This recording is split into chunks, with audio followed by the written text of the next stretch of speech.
So a few weeks ago, we reviewed a fantastic new thriller called Charlotte. I'm delighted to say that filmmakers Georgia Conlan and Martin Hardwick are here. They're joining us. How are you guys? Hi, good, thanks. How are you? We're good. So I think it's safe to say we thought your film was fantastic. We saw it a couple of weeks ago. Thank you so much for joining us to talk about it, because there's so many questions we've got for you. For those who haven't seen the film, though, can you sum up the story? So I guess essentially it's about a young girl who sort of flees from an abusive situation at home, and she seeks refuge with an older man. And as the story develops and their true nature comes to light, we sort of question, was she actually safer where she sort of fled from?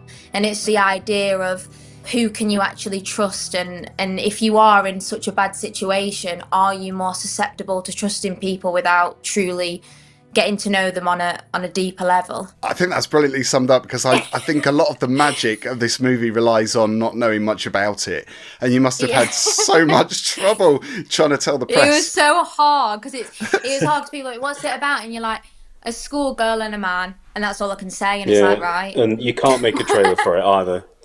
You can't make a trailer either. I saw it before Dan, and Dan loved it as well, and we both had very, very similar views, as you've seen in the review, about what we thought about the movie. And Dan, your reaction, I think, was probably the same as mine, wasn't it? Absolutely, yeah. I mean, I went into it quite blind, actually. I hadn't heard of the film, and obviously Phil just said, "Oh, George has got in touch and asked if we'd kind of watch it." I really wanted to reiterate from, obviously our review was really positive, that it wasn't positive through the lens of it's a low budget film. I genuinely thought it was really, really good. I really wanted to make that clear, because it was genuinely like a complete joy, like to know it was there all along on Amazon to go and watch. If you've seen any of the reviews from mine and Phil over the last few weeks, we are quite brutal when we want to be. Hard markers. Absolutely. There was just a lot of really good stuff in your movie. I was so Are you sure you're not just being nice because you actually thought Georgia were a schoolgirl?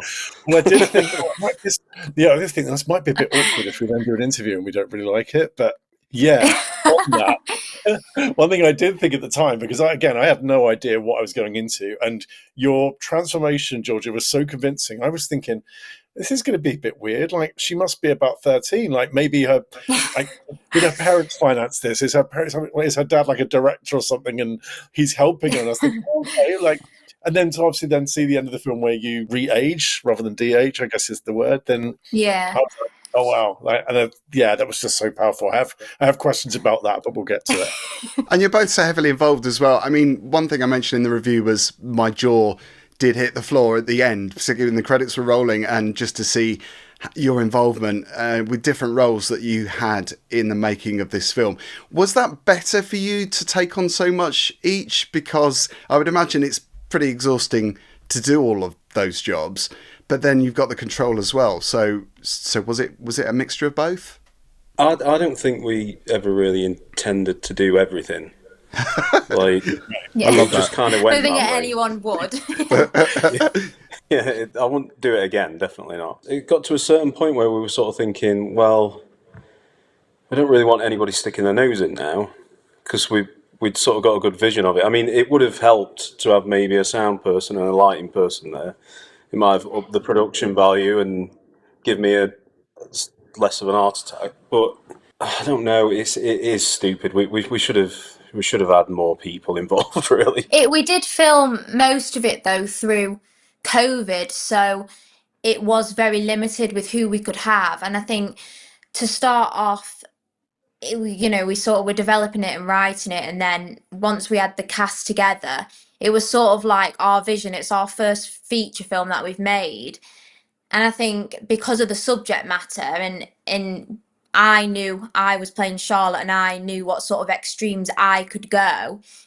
We didn't want it to be sort of stripped back, or for anyone to put doubts in our head, because I think for us, it was either going to be really powerful or there would be no point in making it. And I think we had a lot of opinions sort of being given to us saying, you can't make a film about that, you can't do this, you can't do that. And then I think there was this fear of, if we listened to someone, then it would just be a film that we won't be proud of. So we either just go all out, and then if it fails, then we know we made a film. And then if people are then sticking the nose in or sort of putting us off it, and then it doesn't work, we'd be thinking, what if? So it got to the point where we thought, you know what, we'll just, if we can do it, we will, and then we can watch it and think we made that, and that's everything we wanted it to be. Yeah.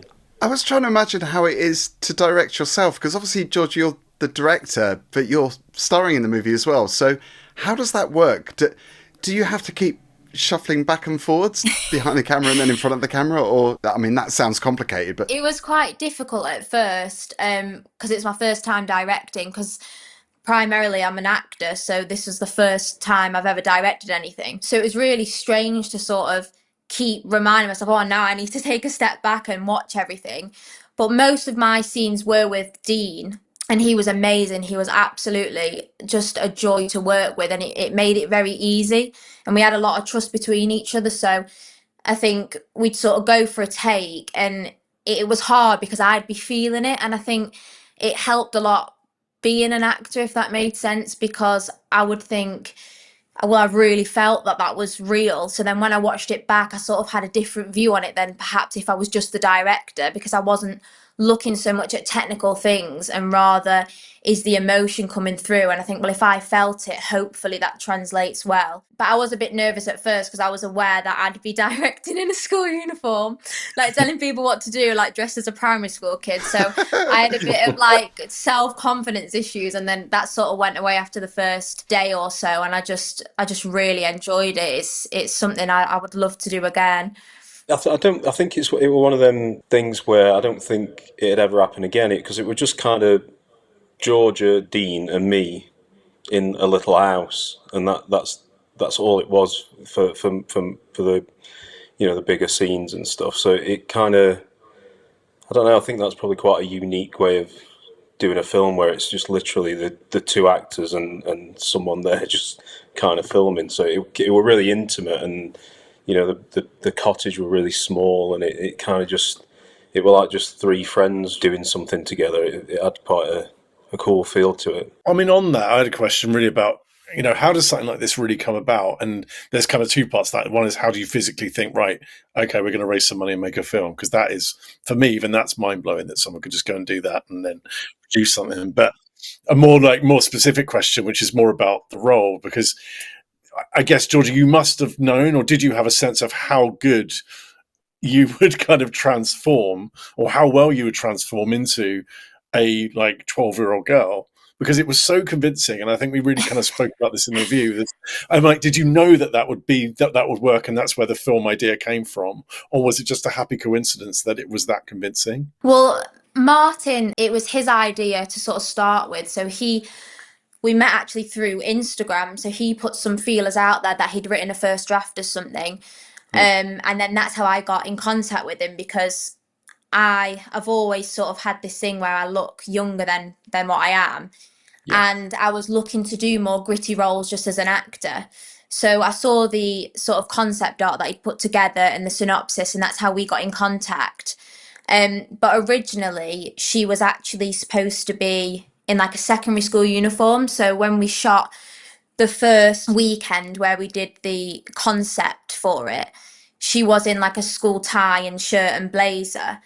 And I just knew that if I put a primary school uniform on, it would just be much more effective. And I think just me personally, going about my day-to-day life, it just felt like hopefully people would believe it, because I get questioned everywhere I go anyway, just living my life, because of how old I actually am.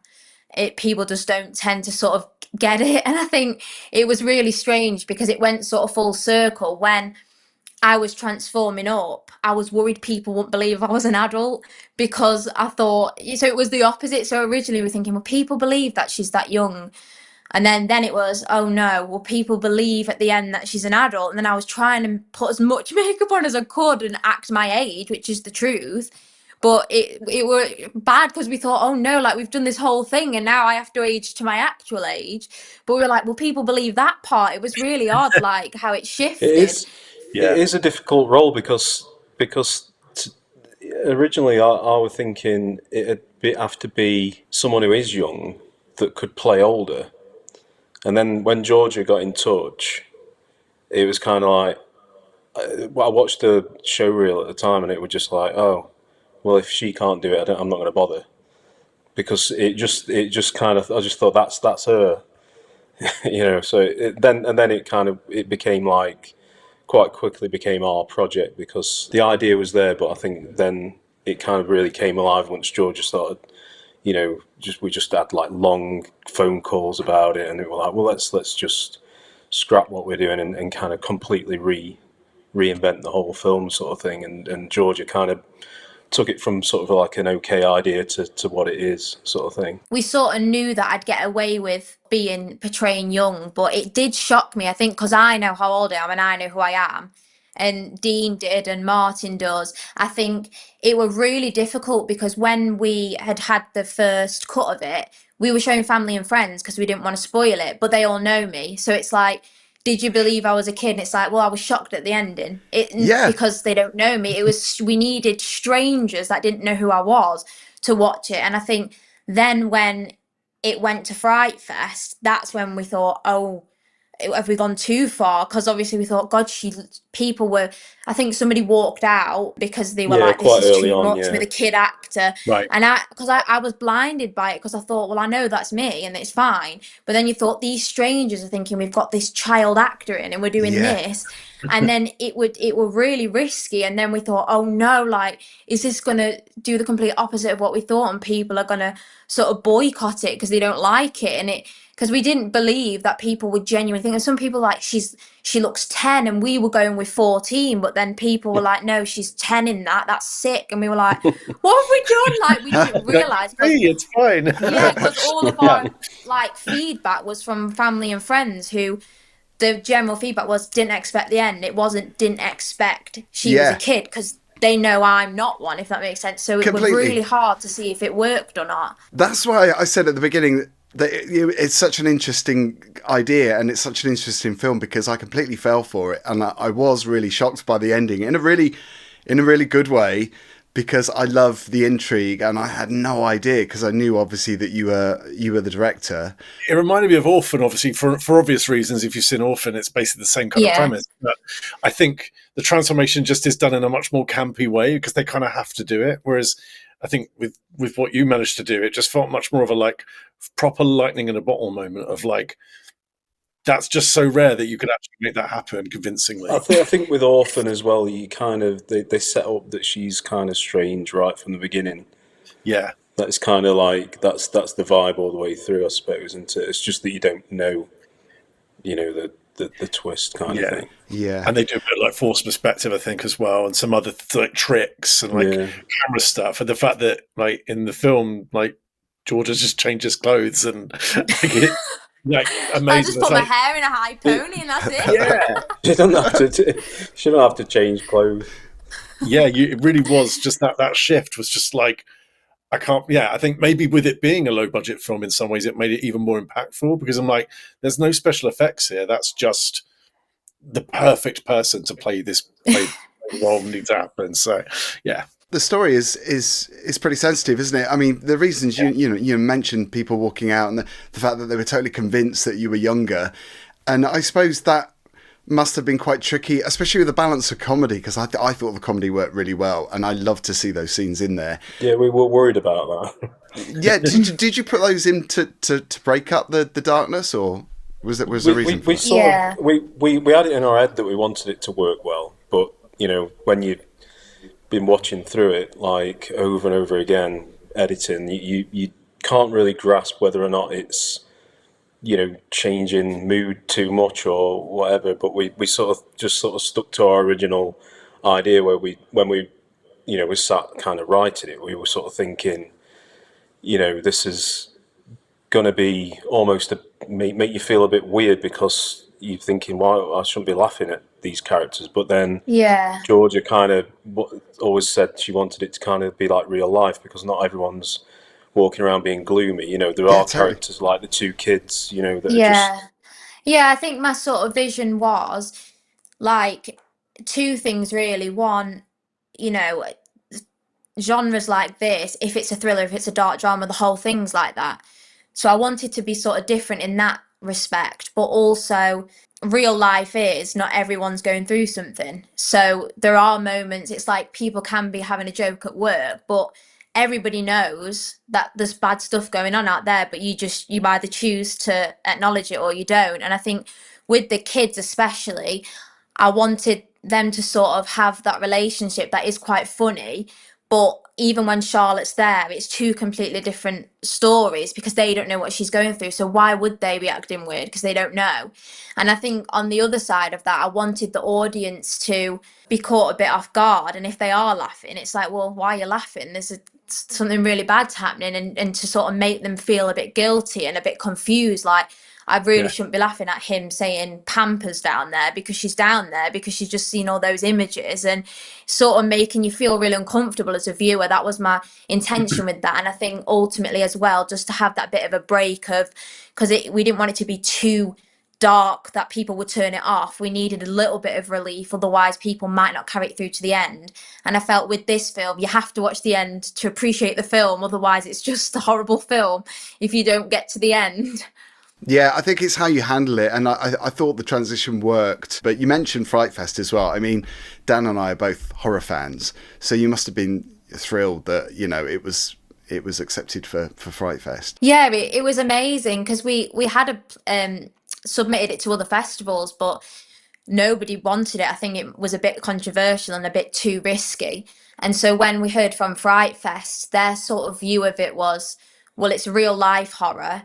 And they wanted to be the ones that were like, we've believed in this sort of film because it is controversial. But it was really difficult with the sort of PR and stuff leading up to it because it all had to be so secret. And it was like, do we say Georgia's the director, but then she's the actress, and people might think, well, how's the kid in the poster the director? And it all had to be so secretive.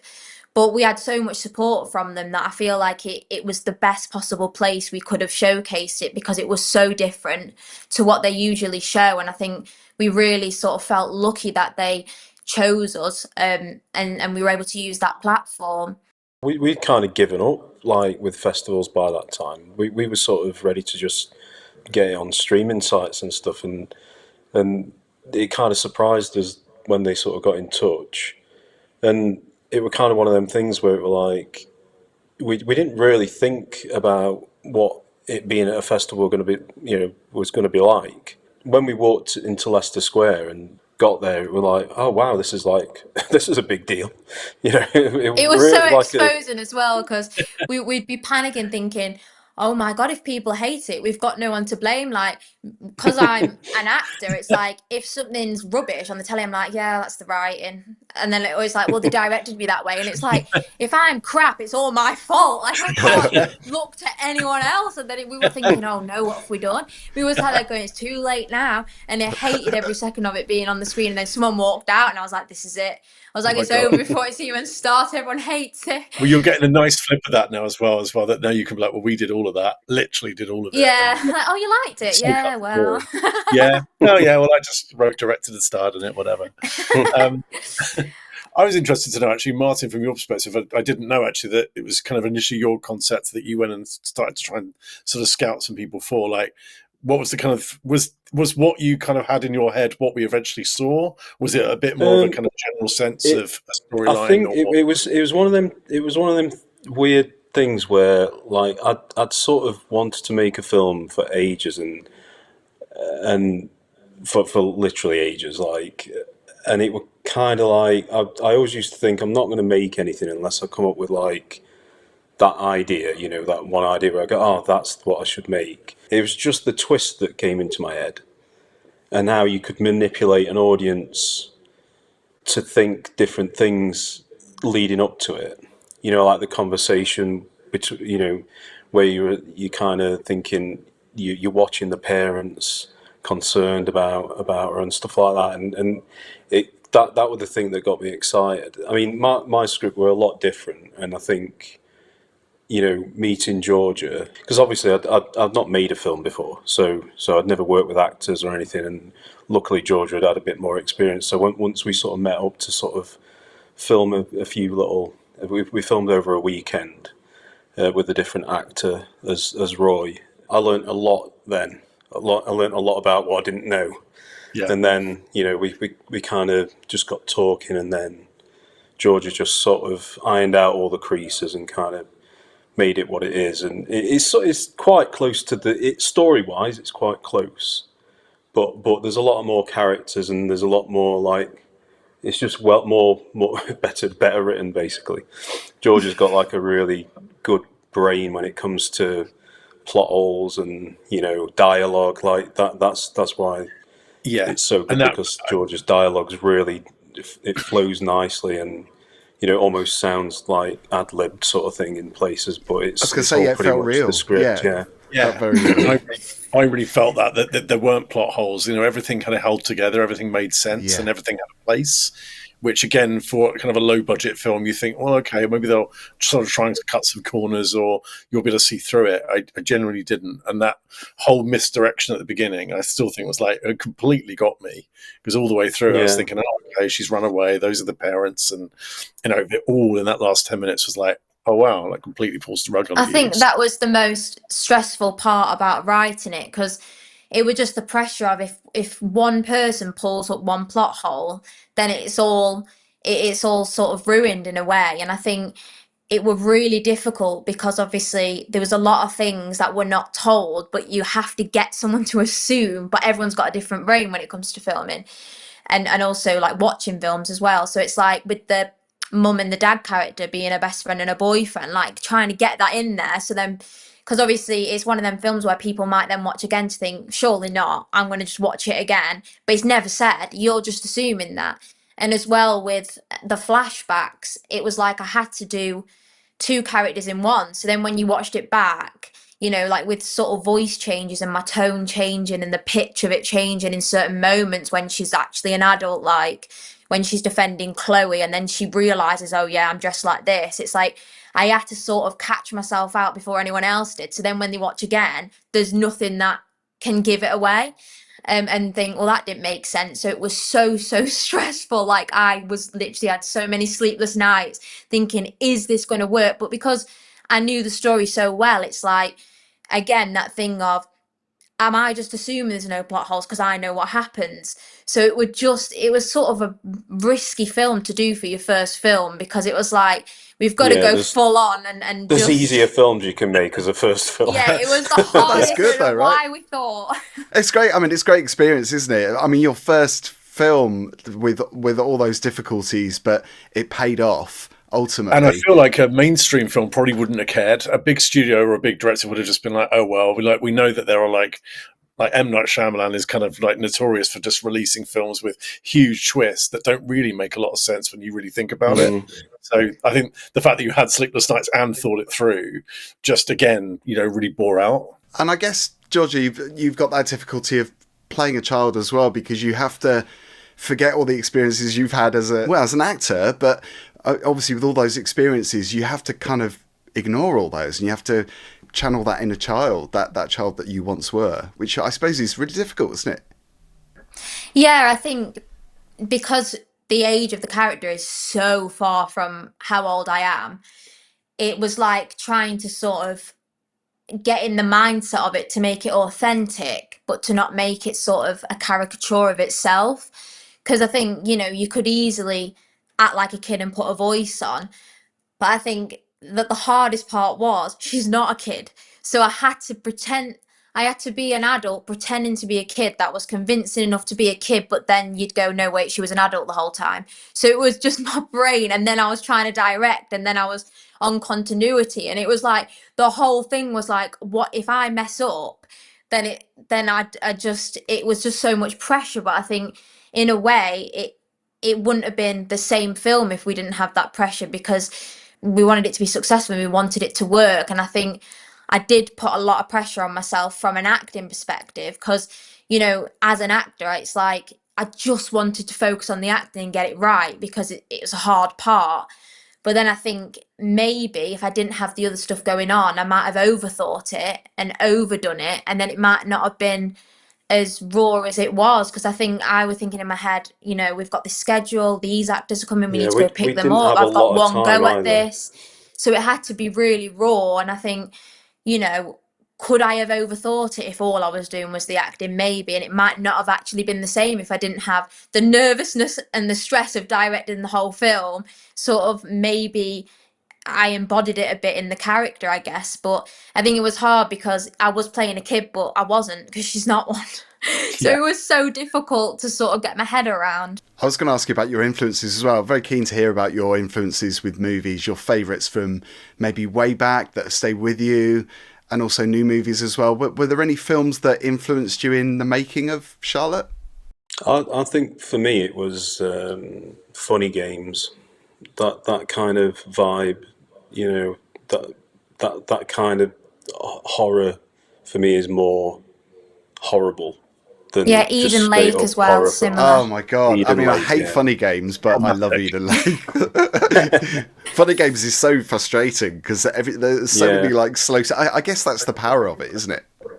Yeah, Yeah. it's just unpleasant. Yeah. It's not Yeah. an enjoyable film to watch. Yeah. No. That's kind of like, I like that kind of vibe. Yeah, I think I really, really enjoy like dramas, like BBC dramas. And I think for me, the thing that gets me the most is something that could happen in real life and you don't have any control of it and someone could just do that. And I think that really terrifies me. And I think that was the main thing I wanted to sort of drive through with the film. Not have it gimmicky at all, but have it be sort of uncomfortable to the point where you think, God, like that could happen. And I think that's the biggest influence was Eden Lake, because obviously in that film it's like they're just going to torment you because they want to. There's no reason behind it and there's no reasoning with them. They just want to do it, so they will. And I think you can't reason with people like that and you can't control what they're going to do. If it's in their nature to do it, they'll do it no matter what you say or do. And I think those were really big influences for us because we wanted it to be, well, that's who he is, so it's tough. That's the outcome. It's what it's going to be. And it's Yeah. terrifying that they're kids as well, behaving like that. I mean, you can Yeah. really believe that because kids are monsters or can be Yeah. monsters. I think with Dean Kilby's performance with Roy, I think it was such a good, slow kind of unwinding of him because he's quite warm actually at the beginning. You initially think, oh, okay, this guy's quite nice. Obviously, you're thinking that she's run away and he's the sort of the sanctuary, and then it does take its time for you to start to realise that he's not, because there's little things he does. Yeah. You think, is she He overreacting did, or is he being weird? And yeah, I think that was just again really played up really quite nice and slowly, so it never felt rushed. I think he sort of said to us that like he kind of didn't, because it'd be such an easy role to mess up, like, and do it kind Yeah. of like, you know, Cliche. on purpose creepy. Yeah. But like, I think that it's creepier, like if you play it that he is all right, because then you know what his intentions are. You know, as you find out, it's more scary because it's like you think he doesn't seem that bad. He's not all there, but like he's kind of, you could see it sort of twisting towards the end that he ends up being all right. And you kind of, you know, you think, is he going to like just make a decision at some point and save the day or something, and like, you know, that's kind of what we kind of wanted. Yeah, it was almost that sense of, is he going to suddenly become like the hero in a weird way, and it's going to have this strange interplay, which it could have gone that way, but I think the way it did, obviously it had to with the ending, but it was just, I think from the beginning when he's just kind of a nice guy, so there's that scene where you discover the pictures in the tin by the bed, and you're sort of thinking, oh God, he's going to come home, he's going to catch her at it, then he locks you in. Like, it then really, really escalated, and again, it just, the way that played out, I thought worked really, really well. Yeah, I think my biggest note to Dean was just be a regular guy, because I think for me, a lot of predators, from the research that I did, they are people that, you know, they're trustworthy people. They're playing Yeah. a game, that they're not going to be creepy. Why would they be? Yeah. They need to have this sort of facade that they're normal. And I think for me, the most important thing was that he never forced her to stay. The door was open the whole time and she was going to school and coming back. And he was that confident in himself that he thought, I've built this trust, she's coming back. And I think obviously we know why she was coming back. But for me, I really wanted him to sort of embody this idea that he'd done it before and he knows he's good at it, and he's sat far away, like the key's there, you're free to go, and then she comes back and then he's see you later. And I think he needed that confidence she's going to come back because he's done a good job. And I think, that's frustrating for the audience because they're like, why does she keep going back? But there was no signs that he was. Obviously there was signs, but I think because he played it with some warmth, it sort of helped the situation in a way and made it more believable that she would fall for it. That's the thing, isn't it? It's like, because we'd be sat there, George would be typing away, and then we'd be like, but she wouldn't go back though. Why would she go back? But then you had to remind yourself, oh yeah, but she's not. She's going back for a reason. Exactly that. So it'd be like you'd be sort of thinking that'd be an odd point of the writing, because like you'd think someone's not going to buy this girl going back after he's like lost his temper with her or whatever. And it's like, so it's like you had to kind of come up with a bit of a balance where it'd still be believable that she might still just choose going back to him as the schoolgirl, but do you know what I mean? Like it's hard, isn't it? Because the real story, isn't the story that you're watching. Yeah, I always just assumed that whatever she was fleeing was bad. It was bad enough that it made her just think, well, I'll just stay here because the alternative is worse. That was kind of my head, where my head was at. Yeah. I want to rewatch it. I'm going to rewatch it because I want some other friends to see it. But it'd be interesting to rewatch it now, knowing all along that Charlotte's in on it. Yeah. I think it was quite interesting that some of the feedback we got, because when we showed it to a few people, the scene where Karen comes back and he's lighting the fire and she catches him out. Yeah. A few people had the reaction of, no, like, get out. Like, they were on his side. And I had to remind them, you do know he's a paedophile and Yeah. the little girl's coming back. But that in it, because he played it so warm, some people that I didn't expect felt sorry for him and were like, they were God, no, they didn't want him to get caught. Oh no, she's back. It was really odd. Like, I never expected it to have that. But then it was interesting because I thought, wow, like there is, people do react differently. But because of his warmth, and he looked really fragile and really nervous, it's like you couldn't help but feel sorry for him. But then you have to be reminded again, no, wait, though, he's the bad guy. But I think that was what I wanted. That was my purpose, sort of, to play with people's emotions, where they're like, should I be feeling this? Oh no, wait, why do I want him to not get caught? And it were really odd because it worked, because some people were like, oh no, and I was like, oh no, like wait a second, like this is good, isn't it? It was really odd. And then I thought it's Dean's performance that's making people feel strange. He showed the humanity, didn't he? He showed that. Yeah, I suppose the vulnerable human in that scene. Yeah. There's that pivotal scene I loved as well, where he gives you, I remember, was it a drink with pills in it? Was it dissolved in it, as I remember? Yeah. And I was just sitting thinking, she hasn't taken them, she hasn't. And then you collapse. I'm like, that's completely subverted now what I thought had happened. And then obviously it turns out, this is all a bit spoilery now, so maybe I shouldn't talk too much about it. But this whole thing's a big spoiler. It is. Well, yeah, I mean, you have to spoil it to a certain extent is to a talk spoiler. about it. In any kind That's of what's like really problematic just, to actually think about doing an interview, because I thought we're not going to get anywhere. It's good that I can talk about it, because I thought that scene was so good, because I'm quite a seasoned horror watcher. I've seen pretty much every horror film go in, and I kind of feel like I always know the twist. Even with that, I was like, no, like she's drunk the drink. Like, well, I was thinking, she's going to switch them, and then it felt like you hadn't, and then obviously you had, and there were so many little bits to it that I just thought were really impressive. Yeah, it was not predictable at all. I felt exactly the same. So obviously it's out, isn't it? It's out for people to watch. I think it's on PrimeVideo, Apple TV as well. I mean, you could tell me. I've no idea. I think on Apple TV you have to kind of buy or rent. It's free for Prime users. It's on Roku channel as well. What's the other one? In America, it's on Tubi Tubi in America. That's right. Cool. But it's on a few things. I just can't remember. But Prime's the main one, really. Yeah, you must have been really thrilled with the reaction. I mean, it's been received really well, hasn't it? Yeah. I think for us, it's a bit of a glad it's finished kind of situation, because it took so long. It's like nearly 5 years. And obviously since then, we you learn so much doing it, and it's like you kick yourself, like a lot of the production value kind of issues and stuff like that. It's like, if anything, we should have just had a lighting person. That would have just upped it to a point where I'd be a bit more comfortable watching it with people, and stuff like that.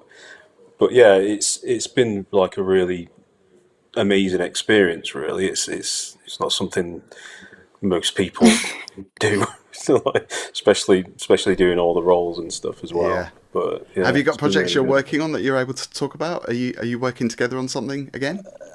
I want to do a horror this year. There's not really much of a plan together yet, but that's something I really want to do. And Georgia's got some acting stuff, and Yeah, I think we want to sort of do a classic horror next. I think I'm sort of, we've got a few ideas for more psychological, because I really love twists and things like that.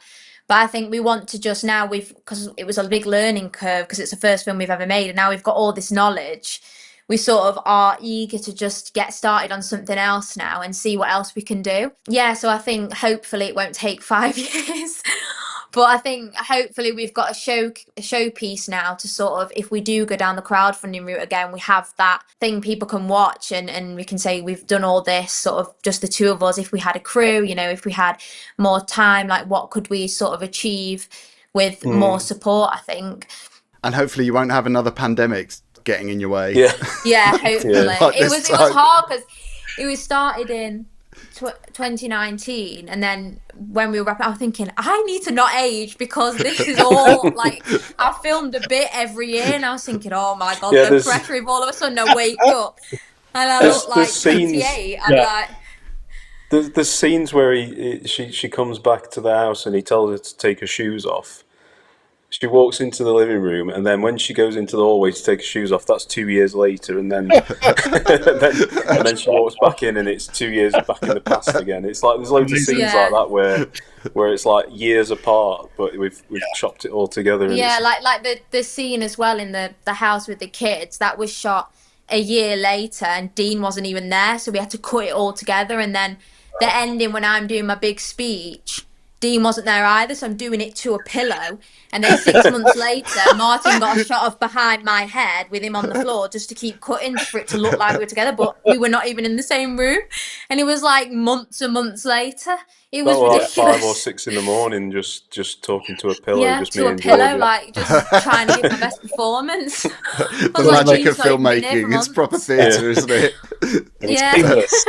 I would never have known. So I guess the other thing hard for you is it's been part of your lives for so long. You know all the little nuances and all the things like that we would never know. And I never picked up on any of that. I assumed this was filmed in like 3 or 4 weeks and done. So But it was, Sorry, but they all that were pain you like went 4 through. years apart. But spread out. Yeah. Yeah. Oh, congratulations, guys! I mean, it's a fantastic film. We strongly urge everyone to check it out on those platforms that we mentioned. But thank you so much for your time. It's been a fantastic you. interview. So fascinating to hear, the story behind the film and how you made it. And good luck for your next projects. Thank Yeah, you so thanks. much. Thanks. Yeah, thanks.